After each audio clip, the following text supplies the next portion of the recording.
Our gospel this morning is taken from the Gospel of Luke, chapter 1, verses 68 through 75. It is Zechariah's song. Praise be to the Lord, the God of Israel, because he has come and has redeemed his people. He has raised up a horn of salvation for us in the house of his servant David, as he said through his holy prophets of long ago. Salvation from our enemies and from the hand of all who hate us, to show mercy to our fathers and to remember his holy covenant, the oath he swore to our father Abraham, to rescue us from the hand of our enemies and to enable us to serve him without fear, in holiness and righteousness before him all our days. So far our text. You may be seated.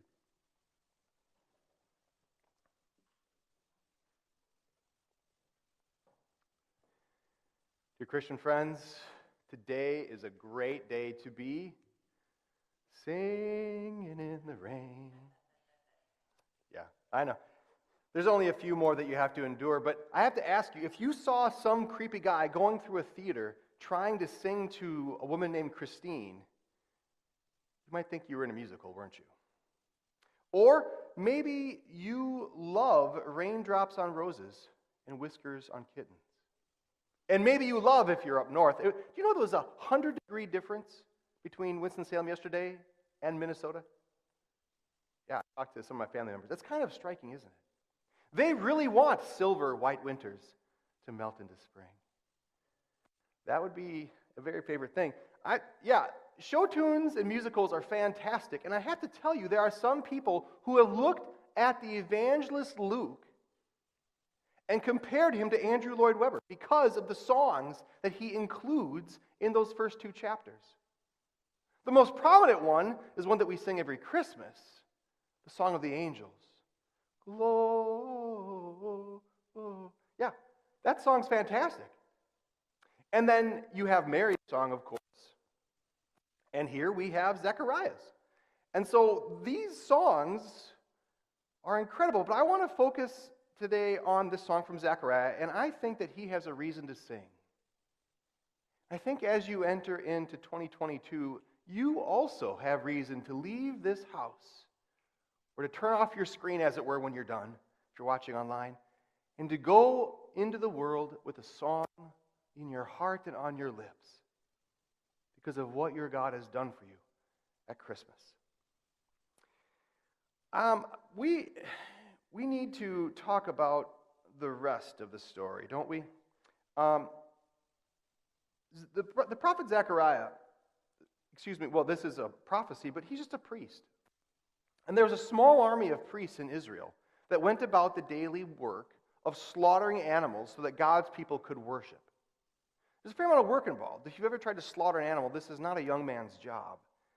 It is not easy to handle a large cow, a bullock, if it were, and to know all that went into the worship. And so God established one of the tribes, all of the Levites, to do so. Well, Zechariah, when he received his vision, he drew lots, and usually it was just a few times a year when you look and see how the priesthood operated, that someone had the opportunity to go into the temple to offer incense before God. It's kind of an honor. Well, he went in and he did it, and he sees an angel. Now, this is extremely interesting because this angel told him that he was going to have a son. And unlike Mary, you can almost hear Zechariah chuckle and say, "Are you kidding me? We've been trying to have kids for years, and now my wife is no spring chicken. How are we supposed to?" She was barren. She couldn't have kids. Why, at this point in his life, would that be possible? And you could say Zechariah doubted, but let's just not pull punches and say what it was. This is unbelief. And for his unbelief, God struck him dumb. And that's, a little terrifying to think what an angel might do. I am Gabriel, and I am in the presence of God. I have been sent to speak to you and to tell you this good news, and now you will be silent and not able to speak until the day this happens, because you did not believe my words, which will come true at the proper time.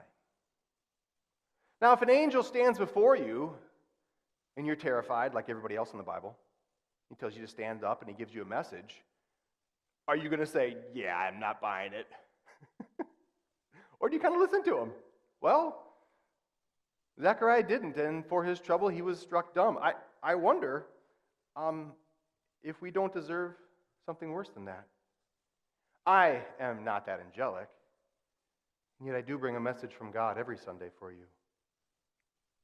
And these words from Luke 1 have incredible promises for you. And yet I think going into 2022, as I talk to my neighbors and other people in my life, whether it be at the kids' school or just the random people I meet, a lot of people are cynical. Life has been kind of in a malaise for almost 2 years. I don't think anybody loves the pandemic. Everyone's tired of it. And so I am famous for saying it's going to be over in a month. We're going to be back to our lives. And I said that, I'm sure, on New Year's Day last year too. Well, it's January 2nd of 2022, and I think it's going to be over this year. I say that for a few reasons. Number one, if God is for us, who can be against us? Does it really matter what he brings into our lives? Won't he see us through them? And this is where the pushback happens. How is God keeping his promise? It's been 400 years since the last prophecy. My wife and I couldn't have any kids. I know what my God says, but sometimes I question his love. I'm sure those words were floating in Zechariah's head as the angel gave him good news. He was bitter. Don't let that happen to you as you look at the economy, as you look at COVID numbers, or whatever it is. It can be so easy to doubt, and let's call it what it is. It's unbelief. And I think that it's difficult to look at those challenges. But consider this. What if I told you that I promise you I'm going to give you a new car this year? I'm not going to give you a new car. But I promise you that. You don't believe me, even though I promise and I'm sincere and I try really hard. And after a while, I'd be like, well, okay, fine, I'm not going to. That's not what your God does. Your belief does not make or break God's promise. I think Christmas is fantastic because God told Zechariah and Mary and all the other promises that go along with it, I'm going to send you a son. People didn't believe it. People still don't believe it. God did it anyway. He doesn't care. I think I've already talked about Christmas movies once this season, but you've heard of Christmas miracles. If people would only believe. One of my least favorite phrases in all of the world, if you'd only believe. As if your faith is some lever that turns the big cog machine of God. It's not true. God's promises are real whether you believe them or not. You can go back and check out the illustration about the man going across the ice. God's promises are rock solid. And the Spirit calls you to believe they are true. That's fantastic. God does them anyway. Well, Zechariah does in fact have a son, and on the 8th day, that child is circumcised. That's when that child became part of God's people. He joined in with that covenant that started way back with Abraham. It's a precursor to baptism. It's a fascinating study and a beautiful promise that God gave to his people. Well, on that 8th day, that was when the Jewish people named their child. And so all the people gather around, and Elizabeth has the child, and he says his name's going to be John. And people said, well, that's a dumb name, Elizabeth. What are you doing?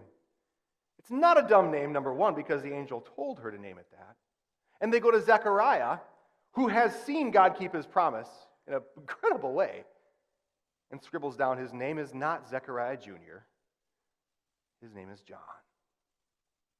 And at that moment, he began to speak. His father Zechariah was filled with the Holy Spirit and prophesied our text. That's verse 67. And this song is incredible. It is God keeping one promise after another, after another. And you saw some of that in 2 Samuel. This whole thing is dotted with God keeping his promises. I'm just going to highlight just a few of them because they're awesome. This is 72 and 73. To remember his holy covenant that he swore to our father Abraham. God's promise to Abraham originally was awesome. That his descendants would be as large as the sands on the seashore. Abram had similar problems to Zechariah, did he not? Yet he gave him a son. And then it was hard for the next. We're not sand on the seashore yet. It was hundreds of years before that happened, and we had to go down to Egypt to make it happen. But God did keep his promise to make them a nation. And God kept his promise. You go back to Micah. You will be true to Jacob. You will show mercy to Abraham, as you pledged on oath to our fathers in the days long ago. God did keep his promise. He brought salvation from our enemies and from the hand of the one who hated us. God keeps all of these promises. And what I think is the most dramatic about this is that Jesus isn't born yet. And that when you look at the tenses of all of these, Zechariah knows that he's going to keep the promise, that God will keep these promises. Just because he saw God keep that one little promise in his life. Now you could say that's all fine and good for Zechariah, but I don't know about me. And I would say, God doesn't owe you a sign. God will keep his promise, whether you believe it or not. You can't say, well, when God pays off my mortgage for me, then I'll believe. When the pandemic is officially over, then I'll believe. The reality is that life might get worse in 2022. And I'm not trying to be downer, but did you see this magazine cover? This is actually worth something if you wanted to sell it on eBay. Betty White didn't turn 100. I think someone in our early Bible class said it was 17 days shy of turning 100. The reality is God might demand your life this year. And that's okay. Because he's kept his promise to redeem your soul, to rescue us from the hand of our enemies. Because the greatest danger we have isn't politics. It isn't a bad economy. It's the guilt that weighs down our soul and crushes our spirit. Jesus came and rescued us from all of that. And I know that there are people who go into a new year heavy with that guilt. And they look at some of the things that go wrong in their life and they say, is God punishing me for what I've done? But he tells us in Romans, there's no condemnation for those who are in Christ Jesus. Know that God can only bless you. And the hard truth is that sometimes God blesses you with more, and sometimes God blesses you with less. That might be less money. That might be less health. And yet, each day is a gift of his grace, and his mercies are new every morning. He promises that all things will work out for the good of those who love him. And that's a mighty big promise, is it not? And the reason why we can sing of the greatness of our God and why we can keep those songs on our lips is because he kept the biggest promise. Will he not also keep the little ones? If he can rescue from this vale of tears, will he also see you through a pandemic and a bad economy? Absolutely. He will. He won't forsake you. And so, I always want to take an opportunity to plug your favorite song. When I sit down with people, and I know that we've been talking about death already, so why not? I sit down and I say, what song do you want me to play at your funeral? And maybe you haven't thought about it, but you can take home a hymnal if you're here in person. Take it home and look it up. What's your favorite song? Have you taught that to your children?